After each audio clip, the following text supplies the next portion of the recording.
The September 11 terrorist attack on New York City is one of the most infamous events in history. Hundreds, possibly thousands of people have died in an apparently coordinated attack that has razed New York's World Trade Center and destroyed parts of the Pentagon in Washington. The footage of those attacks is seared into our collective memory, and it's against this backdrop that today's story plays out. Because what you might not know is that just a few months earlier, the world was warned that a major terrorist attack was imminent.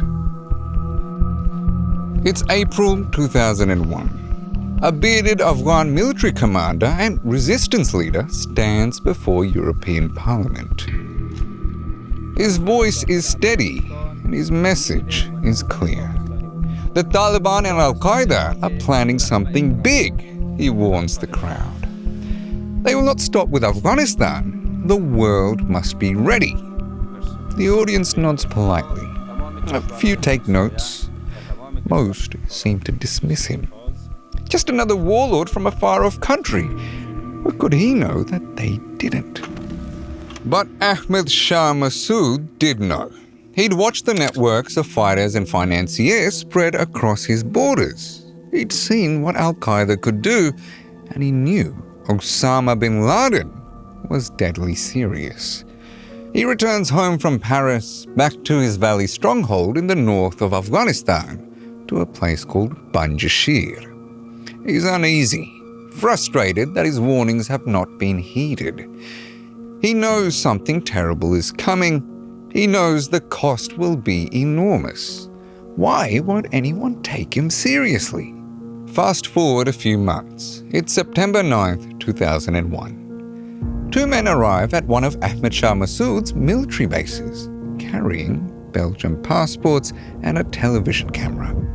They're journalists, nothing Massoud isn't accustomed to. And so he agrees to an interview. Massoud understands the power of the media. He's smart, well-read, and articulate. In fact, he's fluent in 5 languages and is friends with the French philosopher Bernard-Henri Lévy. In the niche world of Afghan politics, Ahmad Shah Massoud is as close as you can get to a celebrity. But of course, this isn't your run-of-the-mill interview. This is a moment before the course of world history changes forever.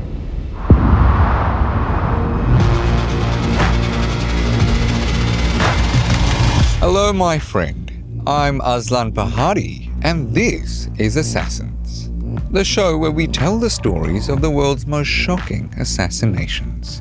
And today, a man sometimes referred to as the Che Guevara of Afghanistan, Ahmad Shah Massoud. But this shorthand undersells the legacy of an iconic guerrilla leader who fought against both the Soviet Union and the Taliban from his fortress in Panjshir. A man who warned the world of 9/11 and was assassinated by the same people who perpetrated those attacks just days before they played out. But who was the one they called the Lion of Panjshir? And how did his assassins bring him down when so many others had tried before? Ahmad Shah Massoud's story begins at the bottom of a narrow gorge in the Hindu Kush, the ancient valley of Panjshir. Steep cliffs, stone villages, fast rivers. The valley sits roughly 150 kilometers north of Kabul along rough roads. Winters lock it down in ice. In spring, orchards and fields blossom. The people are mostly ethnically Tajik, Persian-speaking mountain folk, proud and fiercely independent.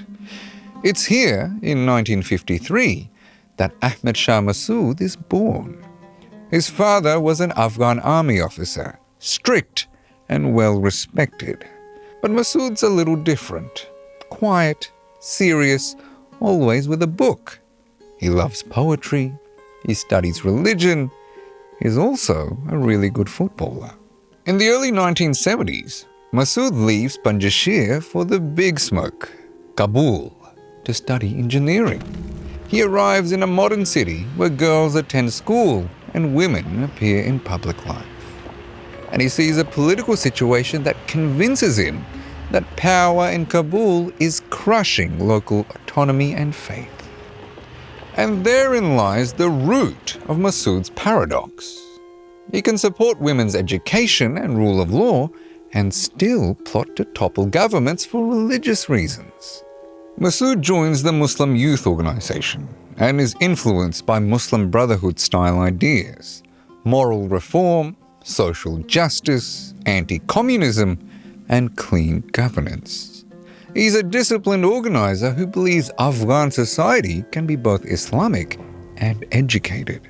School for boys and girls, courts that restrain predators, leaders that are answerable to the law. During Massoud's time studying in Kabul, a king rules Afghanistan, Muhammad Zahir Shah. But not for long. In 1973, Daoud Khan launches a coup which ends the monarchy. Daoud is the king's cousin, and he pulls off the coup while the king is overseas, all of which makes it feel more like a family prank than a military coup. Anyway, the freshly minted President Daoud accuses the former monarchy of being corrupt and stagnant. He proclaims a republic and promises progress, but falls short.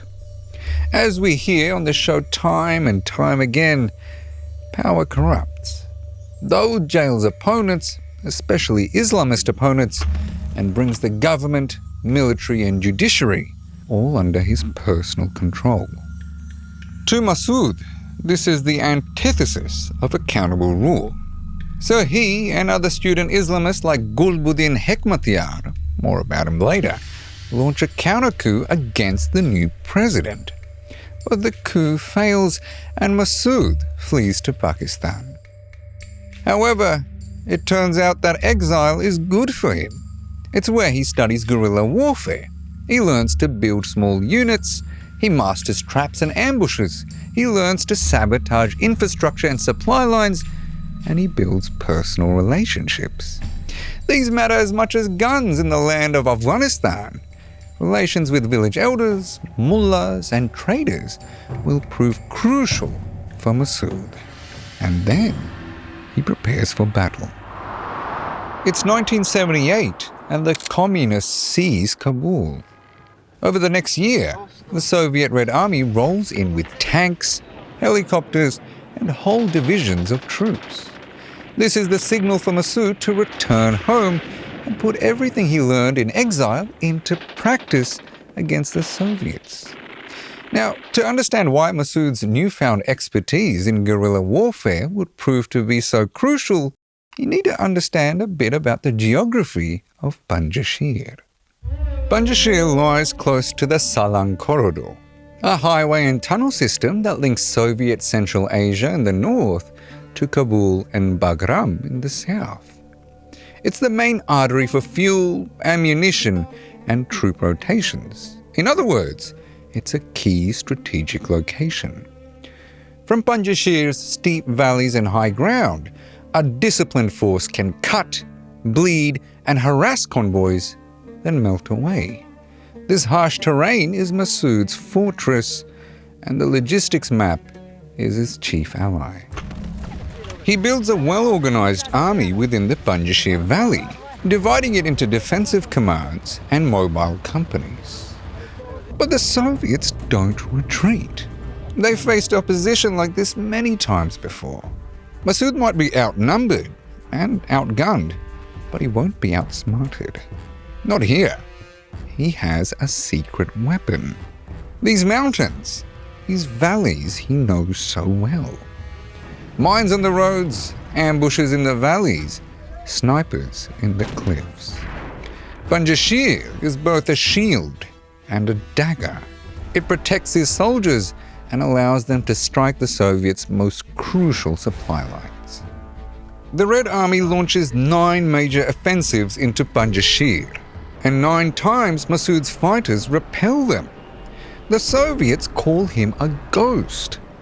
Time and again, he pulls off military victories against impossible odds. His people name him the Lion of Panjshir. After almost a decade of fighting, the Soviets give up, and by 1989, the last of their military withdraws. The long convoy, stretching 60 kilometers, makes its way along the 500 kilometers route from Kabul to home. Massoud and his people celebrate. Now is the time to rebuild. But that's not what happens. The Soviets leave a power vacuum behind them. And around the same time, Massoud's role begins to change. No longer just a guerrilla commander, he steps into politics. He wants a new Afghanistan. Unlike other warlords, Massoud doesn't just seize land or loot the treasury. He pushes to create a coalition government that represents all of Afghanistan's peoples. Ethnic Tajiks like himself, but also Pashtuns, Uzbeks, Hazaras. But not everyone shares that dream. When Kabul falls to the Mujahideen in 1992, Massoud enters the city as the new defense minister. It's the first time he's held official political power. But the Mujahideen, once united against the Red Army, fractures into rival factions. And the new defense minister, Ahmad Shah Massoud, the man who once held the Panjshir Valley against 9 Soviet offensives, finds himself in the middle of a political storm. The victorious Mujahideen leader in Afghanistan now faces the task of rebuilding a nation torn by 13 years of war. Around this time, an old rival re-enters the picture. Gulbuddin Hekmatyar. Hekmatyar is a radical commander backed by Pakistan. Both men had started off in the same Muslim youth organization, but they couldn't have been more different. In religion, Massoud was a moderate, willing to work with non-Islamic groups, while Hekmatyar was far more hardline. Personality-wise, Massoud was soft-spoken and charismatic, while Hekmatyar was ruthless and aggressive. The pair had once studied together in Kabul, but now Hekmatyar unleashes a storm of rockets onto the same city. While Massoud defends the capital, Hekmatyar seems intent on burning it down. The city becomes a battlefield. Markets, schools, hospitals, all are targets. Rockets rain down on neighborhoods, families abandon their homes or are killed. The civil war scars Kabul beyond recognition. Scars it still bears today. This chaos opens the door for a new force offering calm and order after years of civil war. The Taliban. Rising from the madrasas of Pakistan, trained and armed by Islamabad's intelligence services and funded by wealthy Gulf donors. The Taliban sweep through Afghanistan. In 1996, they seize the capital. But this success comes at a cost. A new era of harsh theocracy begins. The Taliban's arrival forces Massoud to retreat north. His army bloodied, his influence reduced, his territory shrinking. But he has a plan to hold the Taliban at bay. Massoud forms the Northern Alliance, a coalition of Tajiks, Uzbeks under General Dostam, and Hazaras led by Karim Halili. Together, they fortify the northeast of the country, a last bastion of resistance against the Taliban. پروگرام همیست که با اعلانی که ملاحظه کرد که جز جنگ ما دیگر راه حل قبول ندارید طبعا در برابری از این اعلان ما هم جز جنگ و دفاع راه حل دیگه وجود ندارد. But the Taliban has support beyond their borders. Backing from Pakistan, from Saudi Arabia, from foreign jihadist groups including Osama bin Laden's Al-Qaeda. Indeed, Al-Qaeda gives the Taliban money, men, and firepower. In return, the Taliban offer bin Laden a safe base. It dawns on Massoud that something bigger is at play, something that stretches beyond his country's borders. He sends envoys to Europe, to the UN, to anyone who will listen. They warn that Al-Qaeda is using Afghan soil to prepare attacks far beyond these mountains. The world nods politely and then looks away. These warnings that fall on deaf ears put a massive target on Massoud's back. A plot starts forming against him. September 9th, 2001. The air in Khwaja Bahuddin, a remote town in Afghanistan's northeast, is heavy with dust and late summer heat. Inside the resistance compound, Ahmad Shah Massoud is at work. His commanders shuffle in and out with reports. Taliban troop movements, rumors of foreign fighters crossing the border, warnings from the front. Massoud listens quietly, stroking his beard. His eyes are tired but unblinking. 2 decades of war have carved lines into his face, but his presence is calm, almost regal. 2 men arrive at the gate. Their papers say they're Belgian journalists making a documentary about Afghan resistance. They're carrying a heavy television camera and a bag of equipment. The guards search them carefully and find nothing suspicious. And so, they're welcomed into the compound and are led to a small, dimly lit room for the interview. Massoud takes a seat alongside his aides while the men set up their camera. Cables snake across the floor. The reporters open with a few polite questions. They ask about the war, about the Taliban, about Massoud's vision for the future of Afghanistan. Massoud answers steadily, as always. His words are calm but carry a sense of urgency. And then, in an instant, everything changes. A click, a blinding flash, and the camera explodes. The blast rips through the room like thunder. Shards of metal and plastic slice the air. Flames erupt, the walls shake. Massoud is thrown backwards, blood rushing from the deep wounds in his chest and face. His aides collapse around him. The journalists are shredded by their own bomb. Guards burst in, coughing, blinded. They drag Massoud's limp body through the haze, his clothes already soaked in blood. Outside, people panic. Massoud is rushed to a helicopter. This is the fastest way to get him to hospital. But the Lion of Panjshir, invincible for so long, dies en route. For his followers, news of Massoud's assassination is unbearable. Their commander, their lion, murdered before their eyes. In Panjshir, men and women weep openly in the streets. In the resistance stronghold, shock turns to rage.